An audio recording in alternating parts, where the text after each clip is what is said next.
করে গৃহপ্রবেশ উপলক্ষণ করলো শুভ। সেই মুহূর্তে সেখানে আসলে দেখে ফেললো শুভ। হ্যাঁ বন্ধুরা, এমনটাই দেখতে পাবেন। বিস্তারিত জানতে ভিডিওটিতে লাইক দিয়ে চ্যানেলটি সাবস্ক্রাইব করে দেখতে থাকুন।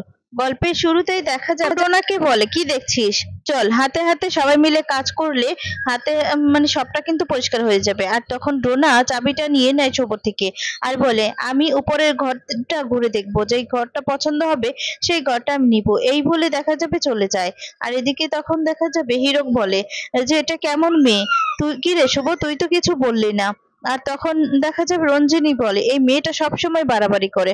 শুভ তখন বলে, থাক না, ও তো ছোট মানুষ, নিজের পরিবার দেশ ছেড়ে নিজের শ্বশুর বাড়ির টানে এক কথাতে এখানে চলে এসেছে, তাকে ওকেও তো একটু ছাড় দেওয়া দরকার, থাক না ও নিজের মতো করে। আর তখন রঞ্জিনী মনে মনে বলে, শুভর একদম ভালো মানুষই বেশি, ডোনাকে আমি কিছুতেই ভালো ঘরটা নিতে দেব না, আমি নিব ভালো রুমটা, আমি নিব। আর তখন দেখা যাবে উপরে চলে যায় রঞ্জিনী। আর তখন হীরক বলে যে, কি করতে চাইছে রঞ্জিনী।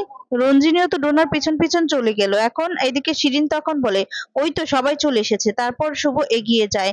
এগিয়ে গেলে তখন সেখানে ঠাম্মি দাদু সবাই আসে।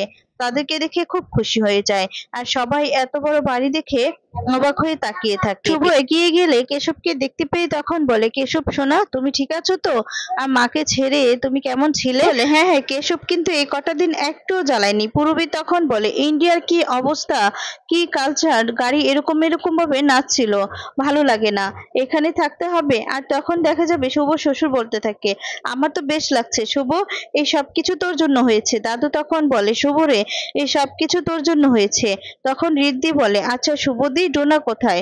ডোনা তো কারোর সঙ্গে দেখা করতে আসলো না। তখন বলে যে, ডোনাকে আমি চাবি দিয়ে উপরে পাঠিয়েছি, আসলে উপরের ঘরগুলো পরিষ্কার করার জন্য। তখন রঞ্জিনী মনে মনে বলে, শুভ, তুই ডোনাকে আর কত আড়াল করবি। আর তখন রিদ্ধি মনে মনে বলে, এই ডোনাটাও না, বাবা মা সবাই এসেছে, একটু তো এসে সবার সাথে দেখা করতে পারতো না, নিচে নামলোই না। তখন এদিকে দেখা যাবে ঠাম্মি বলে, ঠাকুর তুমি দেখো, এতদিন পরে শূন্য থেকে আবার শুরু করছি, আমরা নিজেদের বাড়িতে এসেছি, আবার তুমি সবটা ঠিক করে দাও। আর তারপর দেখা যাবে ঘর বাড়ির সবাই পরিষ্কার করতে থাকে। আর তারপর এদিকে দেখা যাবে পলক বাজারে গিয়ে ভালো করে বাজার করে নিয়ে আসে। আর তখন বাঙালি খাবারগুলোই রান্না করা হয়।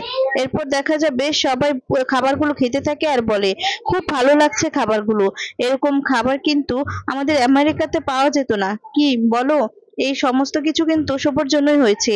শুভ মা, তোকে অনেক অনেক ধন্যবাদ। আর তখন এদিকে ডোনা রেগে যায়। রেগে গিয়ে মনে মনে বলতে থাকে, সবাই তো এখন শুধু শুভ শুভ শুভ বলছে, আর ওকে তো এখন হারানোর জন্য এদিকে চলে এসেছে মোহনা।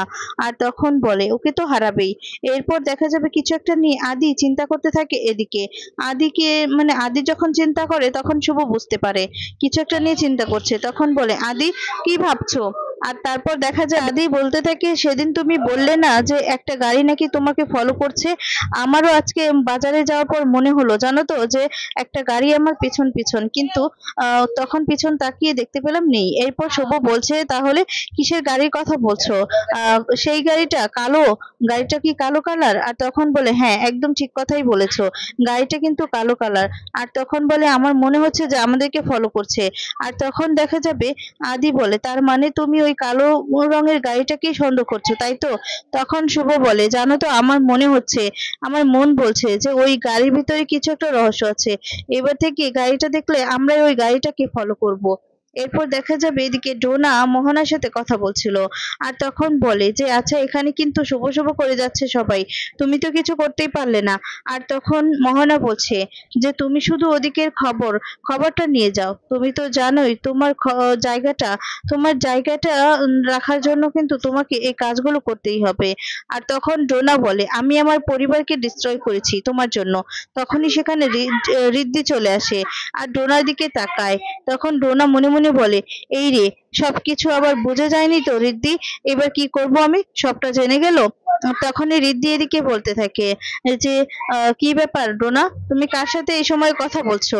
আর তখন বলে, আসলে নিউ ইয়র্কের একজনের সাথে আমি কথা বলছিলাম, তখন রিদ্ধি বলে তোমাকে শুভদি ডাকছে, কিছু একটা সারপ্রাইজ দিবে।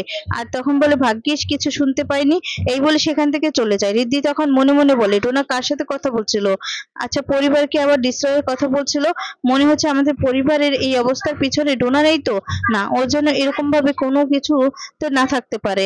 আর তখন দেখা যাবে শুভকে এদিকে পলক বলে আচ্ছা শুভ, তুই বললি যে একটা সারপ্রাইজ আছে, কি সারপ্রাইজ বলতো? তখন শুভ বলে দাঁড়াও না, একটু অপেক্ষা করলেই পাবে, একজন আমাদের পরিবারে একজন আসবে, আমাদের পরিবারেরই বলতে পারো। আর তখনই সেখানে পিসি ঠাম্মি চলে আসে, সে তখন দরজায় দাঁড়ায় আর পিসি ঠাম্মিকে দেখে সবাই বড় বড় চোখ করে তাকায়।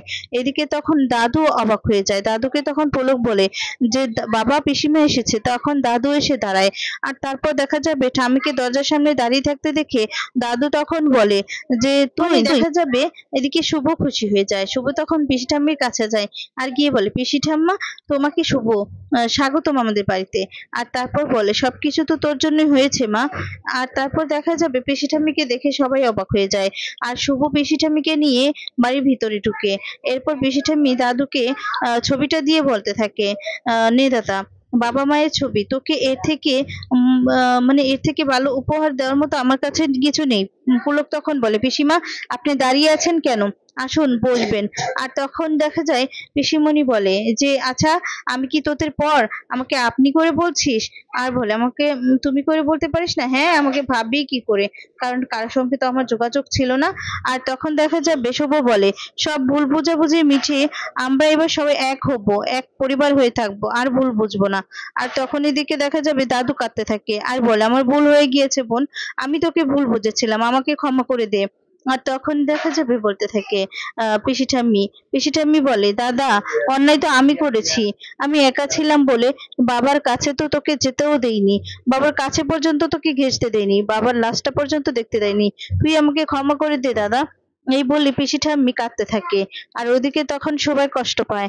আর তখন এদিকে ঠাম্মিও বলতে থাকে যে না না বোন তুমি আমাকে ক্ষমা করে দাও, আজকে শুভ যে কাজটা করেছে তোমাদের ভাই বোনকে এক করেছে, এটা অনেক আগে আমার করার তো কথা ছিল কিন্তু আমি সেটা পারিনি, তার জন্য আমি তোমার কাছে হাত জোর করে ক্ষমা চাইছি, তুমি আমাকে ক্ষমা করে দাও। তখন দেখা যায় পিসি ঠাম্মি বলে না না বৌদি তোমার কোনো দোষ নেই, আমারই সব দোষ, তুমি আমার কাছে কেন ক্ষমা চাইবে? তখন ঠাম্মি বলে যে না তুমি আমাকে ক্ষমা করে দিয়েছো তো। তখনই শুভ বলে যে পিসি থেকে আর কোনো কষ্ট নয়, সবাই এখন থেকে আমরা এক হয়ে থাকবো। পিসি ঠাম্মি তখন বলে তুমি এই পরিবারের যোগ্য বউ, দাদা তুই একদম ঠিক বউ এনে এসেছিস। আর তখন দেখা যাবে এদিকে এটা দেখে ডোনা মনে মনে হিংসে করতে থাকে আর এদিকে দেখা যাবে দাদু সবাই মিলে শুভ প্রশংসা করতে থাকে। ডোনা তখন বলে আসল বৌমা তো সে যার হাতে চাবি থাকবে। তখন ডোনার হাতে চাবি দেখে সবাই অবাক হয়ে তাকিয়ে থাকে। পিসি ঠাম্মি তখন বলে যে কি করতে চাইছে শুভ, শুভ কি তাহলে এই মেয়েটার হাতে চাবি তুলে দিবে?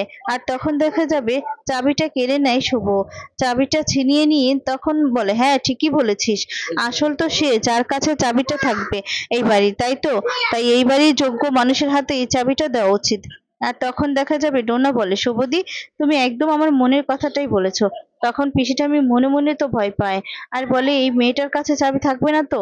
আর তখনই দেখা যায় শুভ সেই চাবিটা নিয়ে সেবন্তী আর ঠাম্মির হাতে তুলে দেয়।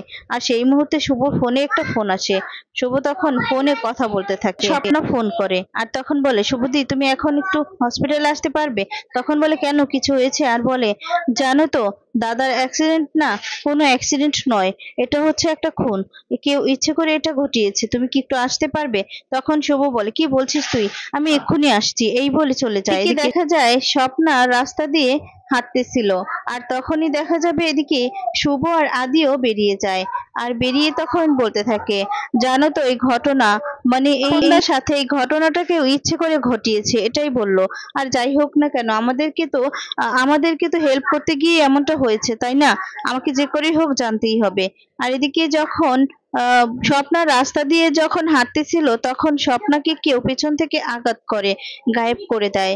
আর তারপর এদিকে শুভকে আসতে বললে শুভ তখন বলে এখানে তো বলেছিল আমাকে আসতে, কিন্তু স্বপ্না যে এখন আদি চিন্তায় পড়ে যায় এখনো কেন আসতে বললো স্বপ্না আর এসে খুঁজে পাচ্ছে না, কেন স্বপ্না আসছে না, আর তখন ভয় পেয়ে যায়। এরপর দেখা যাবে এদিকে আদি তখন শুভকে বোঝাতে থাকে আর তারপর দেখা যাবে স্বপ্নার অপেক্ষায় থাকতে থাকতে আর তখন বাড়ি ফিরে চলে যায়। আর তারপর বাড়িতে দেখা যাবে বলতে থাকে যে আমাদের এভাবে এভাবে তো আমরা এখন পরিবার সবাই একসাথে হয়ে গিয়েছি, সেই উপলক্ষে যদি একটা অনুষ্ঠান করা হয় গৃহপ্রবেশ উপলক্ষে, আর তখন সবাই তো খুব খুশি হয়ে যায়। আর বলে খুব ভালো আইডিয়া বলেছিস শুভ, ঠিক কথাই বলেছিস, একটা তো অনুষ্ঠান করাই যায়। আর তখনই দেখা যাবে একটা অনুষ্ঠানের আয়োজন করে, আর তখন সবাই মিলে এক এক করে কাজ করতে থাকে। উপর এই সমস্ত দেখে সবাই খুব খুশি হয়ে যায়। এদিকে একজন এসে গান গাইতে থাকে। তো বন্ধুরা, আজকের পর্বটি তোমাদের কেমন লেগেছে কমেন্টস করে অবশ্যই জানিয়ে দেবে। ধন্যবাদ।